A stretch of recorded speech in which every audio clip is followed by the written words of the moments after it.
When solving an equation that has a variable to the second power, a quadratic equation, one of our strategies is to move everything to one side equal to 0, and then eventually we're going to factor.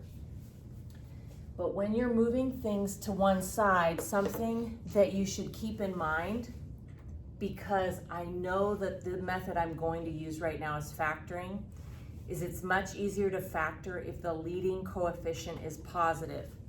So the number that's in front of the variable squared is already a positive 4. If I subtract 4w squared and move everything to the right, then the leading coefficient would be negative. And I want the leading coefficient to be positive. So instead of moving this one to this side, I'm going to move both of these terms to the left to keep that 4 positive.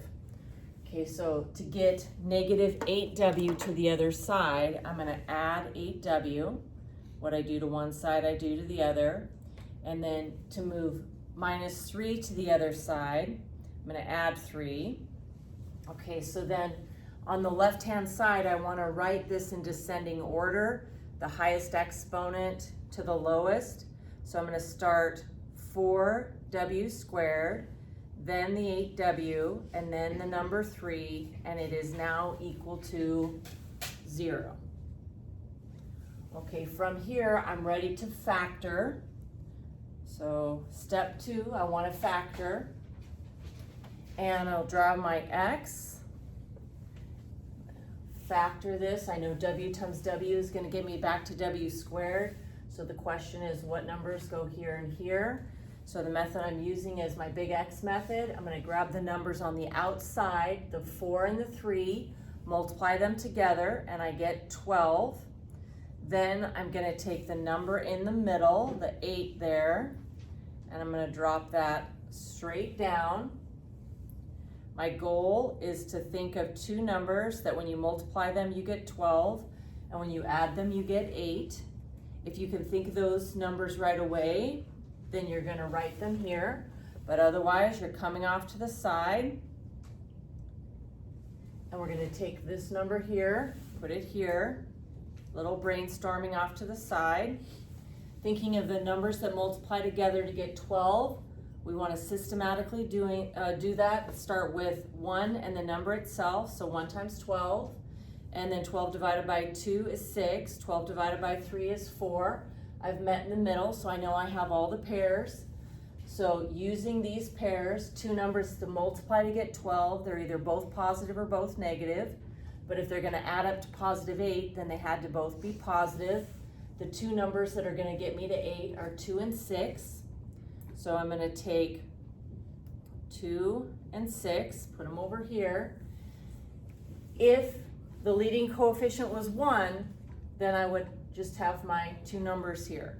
But because the leading coefficient is not 1, we're going to take these numbers we thought of and put them over A. So I'm going to take this 4 and put it here.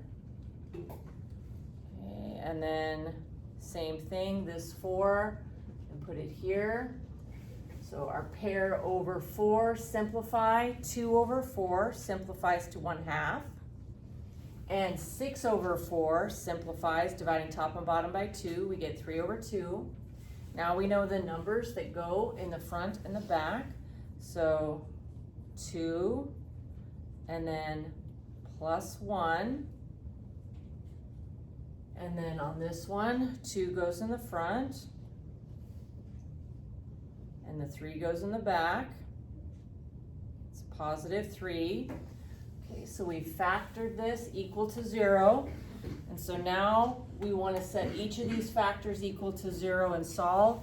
The reason that's going to work is because two separate things multiply together to get 0. The only way that happens is if one of them is 0. So I'm going to come down and set each of these factors equal to 0. So I'm going to set my 2w plus 1 equals 0, and then 2w plus 3 equals 0. Okay. Now I'm going to subtract 1 from both sides. I have 2w is negative 1. Divide both sides by 2. So I have negative 1 over 2, which is negative 1/2. Here, let's subtract 3 from both sides. And then divide by 2. So subtracting 3, I had 2w minus equals negative 3. Divide by 2, I have negative 3 over 2, which is negative 3/2.